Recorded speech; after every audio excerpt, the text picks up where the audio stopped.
नमस्कार। आप सबका रुद्रा वैदिकास्ट्रो में एक बार फिर स्वागत। बढ़ते हैं अगले पाठ की ओर। पाठ संख्या 43। हम जिस विषय पे बात कर रहे थे वो था नैसर्गिक मित्र, शत्रु और समग्रह। कोई भी ग्रह वो किसके प्रति मित्र और शत्रु या सम है नैसर्गिक तौर पर। हमने सूर्य से लेकर मंगल तक किए। आज हम आगे बढ़ेंगे, बुध और बृहस्पति की बात करेंगे। सबसे पहले हम वही 12 कुंडली बनाएंगे, 12 खाने वाली, और हमें पता होना चाहिए कौन कौन से भाव मित्र हैं और कौन कौन से शत्रु हैं।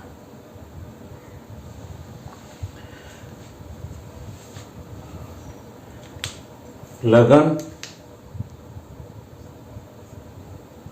12वां, चौथा और पंचम। दूसरा 8वां और 9वां, ये मित्र भाव हैं, ये शत्रु भाव है। 11वां, 10वां, 7वां और 6वां।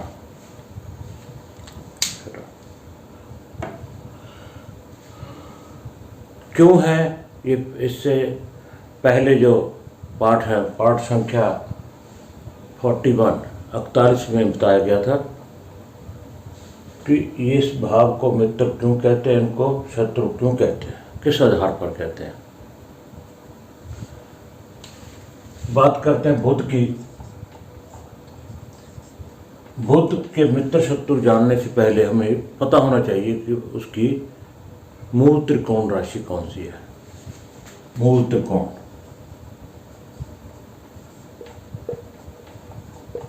मूल त्रिकोण राशि है कन्या, और उच्च राशि भी कन्या है। कन्या दोनों एक ही है। जो मूल त्रिकोण राशि है उसको लगन में स्थापित करेंगे। यह है लगन, कन्या, तुला, वृश्चिक, धनु, मकर, कुंभ, मीन, मेष, वृष, मिथुन, कर्क और सिंह। अब जब मूल त्रिकोण राशि लगन में आ गई, बाकी सभी की सभी 11 राशियां हैं, अकॉर्डिंगली हम इसमें स्थापित कर देंगे, जिसके आधार पर हमें पता चलेगा कि कौन किसका शत्रु है, कौन किसका मित्र और सम। सबसे पहले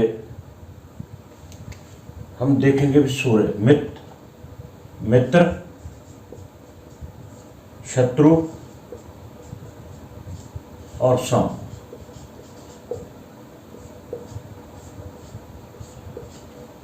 मित्र, शत्रु और सम। सबसे पहले सूर्य देखेंगे। सूर्य की एक ही राशि है, वो है सिंह राशि। सिंह राशि कहाँ है? 12वें भाव में, मित्र भाव में। कन्या लगन के हिसाब से सूर्य की सिंह राशि मित्र भाव में आती है। तो सूर्य क्या हुआ? मित्र। किस कैटेगरी में आएगा? मित्र में। सूर्य के बाद आता है चंद्रमा। चंद्रमा की राशि कौन सी है? कर्क। कर्क है शत्रु राशि में। कर्क है शत्रु राशि में। और तो चंद्रमा क्या बन गया? बुध का शत्रु। चंद्रमा बुध से, चंद्रमा बुध से आपने देखा था कि जो चंद्रमा है वो बुध को मित्र मानता है, मगर बुध की राशि कर्क जो है शत्रु भाव में है। तो चंद्रमा को शत्रु मानता है। उसके बाद आता है मंगल। मंगल की दो राशियां हैं, एक मेष और दूसरी वृश्चिक। मेष राशि जो है मित्र भाव में है और जो वृश्चिक राशि है वो शत्रु भाव में। मित्र और शत्रु क्या बन गए? सम। मंगल किस कैटेगरी में आ गया? सम में आ गया।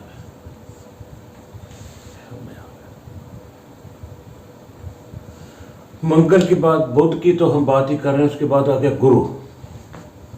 गुरु की दोनों राशियां, एक धनु और एक मीन, एक धनु और एक मीन, एक मित्र भाव में और दूसरी शत्रु भाव में। तो गुरु भी बुध के लिए क्या हुआ? सम, सम हो गया। गुरु के बाद शुक्र। शुक्र कौन सी राशि है? वृश्चिक, जो कि मित्र भाव में। तुला, जो कि मित्र भाव में है। तो शुक्र क्या होगा? दोनों राशियां मित्र भाव में है, तो मित्र की कैटेगरी में शुक्र जाएगा। उसके बाद शनि। शनि की कौन कौन सी राशि हैं?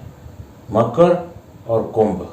मकर जो है पंचम भाव में, मित्र भाव में बैठी है, और जो कुंभ राशि है वो शत्रु भाव, छठे भाव में है।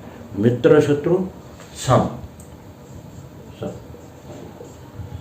इस तरह हम देखेंगे कि बुध सूर्य और शुक्र को तो मित्र मानता है, उसका एक ही शत्रु है। कौन है? चंद्रमा। जबकि चंद्रमा बुध को मित्र मानता है, मगर बुध चंद्रमा को शत्रु मानता है। जब हम फल कथन करेंगे तो इस बात का ध्यान रखना पड़ेगा। और उसके बाद सम, मंगल, गुरु और शनि। सॉरी, ये मैंने सम लिख दिया, शनि लिखना था। शनि, ये तीनों सम की कैटेगरी में आते हैं। तो इसका भाग क्या हुआ कि हमें अगर मूल त्रिकोण और उच्च राशि मालूम है, उसके आधार पर हम मूल त्रिकोण राशि लगन में स्थापित करके देख सकते हैं। वैसे तो सभी को कंठ होता है कि बुध के मित्र कौन से? सूर्य और शुक्र। एक ही एक शत्रु है चंद्रमा, बाकी तीनों ग्रह सम है। मगर क्यों है वो इस आधार से देखें, इस आधार से देखें, क्योंकि त्रिकोण की भाव के स्वामी कभी आपस में अशुभ या शत्रु नहीं होते। ये सारा पहले 41 नंबर पार्ट में समझाया हुआ है। बढ़ते हैं अगले ग्रह की ओर। इसके बाद हम क्या, कौन सा ग्रह लेंगे? बुध के बाद गुरु। गुरु की मूल त्रिकोण राशि कौन सी है और उसकी उच्च राशि कौन सी है? सबसे पहले हमें ये जानना अति जरूरी है। ये हमारे कंठस्थ होनी चाहिए, याद होनी चाहिए कि गुरु की मूल त्रिकोण राशि कौन सी है और उच्च राशि कौन सी है। जब उच्च और नीच का बताया था तब मैंने पेयर बनाकर बताया था। मंगल की जो उच्च राशि है गुरु की वो नीच राशि है, मंगल की जो नीच राशि है गुरु की वो उच्च राशि है। और मूल त्रिकोण राशि कौन सी है ये भी मैंने बताया, अंशों में बताया था। गुरु की मूल त्रिकोण राशि, गुरु मूल त्रिकोण कौन? मूल त्रिकोण कौन सी राशि है? धनु। मूल त्रिकोण राशि कौन सी है? धनु। और उच्च राशि कौन सी है? उच्च राशि कर्क। उच्च राशि कौन सी है? कर्क। अब हम धनु को जो है लगन में स्थापित करेंगे। धनु, मकर, कुंभ मीन, मेष, वृष, मिथुन, कर्क, सिंह, कन्या, तुला और वृश्चिक। सबसे पहले हम सूर्य देखते हैं।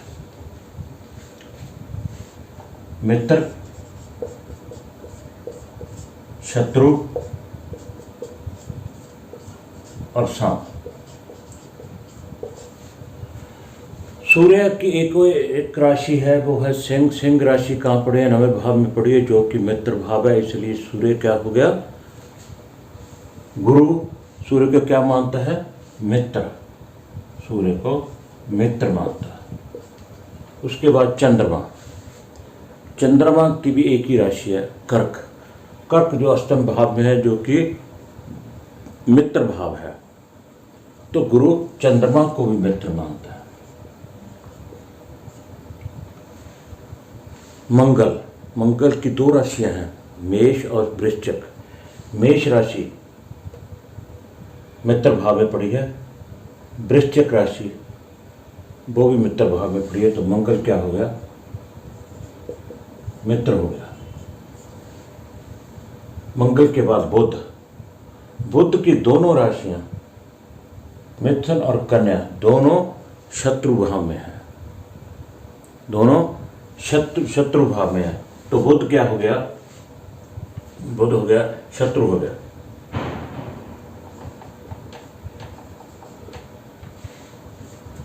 गुरु की हम बात कर रहे हैं। उसके बाद आ गया शुक्र। शुक्र की दोनों राशियां जो हैं शत्रु भाव में, छठे और 11वें में, तो शुक्र भी को भी शत्रु मानता है। शनि। शनि की दोनों राशियां, जो मकर है मित्र भाव में है और कुंभ जो है शत्रु भाव में है, तो शनि को ये सम मानता है। गुरु शनि को सम मानता है, तो इसलिए हम क्षमा याचना करेंगे, क्योंकि कर्क जो है बताना भूल गए थे, एक ही एक राशि है कर्क, वो मित्र भाव में है, जो कि उच्च राशि है, जो कि उच्च राशि है गुरु की, क्योंकि वह पहले ही मित्र भाव में है। अगर ये राशि शत्रु भाव में होती तो हम इसे मित्र में मानते। ये ऑलरेडी पहले ही मित्र भाव में है, इसलिए इसको ये पहले ही मित्र है। जब हमने चंद्रमा के बारे में बात की थी, तब ये बात बताना भूल गए कि अगर ये कर्क राशि शत्रु भाव में होती, तब भी हम इसको मित्र मानकर मित्र ही मानते हैं। इस पाठ में इतना ही। अगले पाठ में हम बात करेंगे शुक्र और शनि के बारे में। कृपया ध्यान से पढ़ें, सुने, और जो बात आपको उचित ना लगे उसके बारे में हमें मैसेज, फ़ोन, ईमेल कर सकते हैं। आपके प्रश्न का उत्तर आपको जरूर मिलेगा। धन्यवाद।